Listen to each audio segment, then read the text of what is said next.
శ్రమ ఏవ పూజ్యతే. ఐటీఐలు ఆత్మనిర్భర్ భారత్ వర్క్షాపులట. 60,000 కోట్లతో 1000 కేంద్రాలు ఆధునీకరిస్తున్నాం. పిఎం సేతు ప్రారంభోత్సవంలో ప్రధాని మోదీ చేతుల మీదుగా అవార్డులు అందుకున్న 4 తెలుగు అమ్మాయిలట. ఐటీఐలు ఆత్మనిర్భర్ భారత్కు వర్క్షాపులని ప్రధానమంత్రి నరేంద్ర మోదీ అభివర్ణించారట. పరిశ్రమలకు కావలసిన నైపుణ్యాలకు అనుగుణంగా ఐటీఐల నెట్వర్క్ను తీర్చిదిద్దడానికి 60,000 కోట్లతో పిఎం సేతు పథకాన్ని ప్రారంభిస్తున్నట్టుగా ప్రకటించారు. ఇప్పుడు ఆ ఐటీఐ చదువు వరకు రావాల్సిన పరిస్థితి కూడా మనం కల్పించాలి కదా. ఈ దేశంలో మనం విద్య కోసం కేటాయిస్తున్న బడ్జెట్ ఎంత మోదీ గారు చెప్పండి. 10 సంవత్సరాల్లో ప్రతి సంవత్సరం మీరు ప్రాథమిక విద్య ఉన్నత విద్య కోసం ఖర్చు పెడుతున్నది ఎంత. ఇప్పుడు ఈ ఐటీఐ వరకు చదివేంత వరకు రావాలి కదా.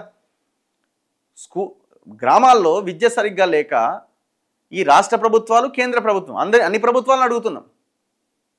10th క్లాస్లోనే డ్రాప్అవుట్స్ అవుతున్న విషయం వాస్తవం కాదా? ఇంటర్మీడియట్లో డ్రాప్అవుట్స్ అవుతున్న విషయం వాస్తవం కాదా?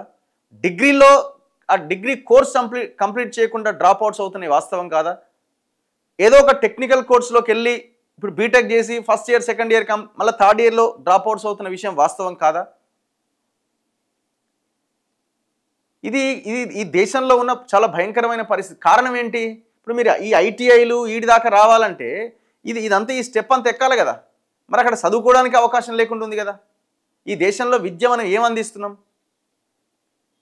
ఫస్ట్ దాని మీద ఫోకస్ చేయండి. ఈ దేశంలో విద్య కోసం మనం బడ్జెట్ని అట్లీస్ట్ ఒక 20% వరకు మనం ఏదైనా కేటాయించుకోగలిగితే ఏమైనా అద్భుతాలు చూడడానికి అవకాశం ఉంటుంది.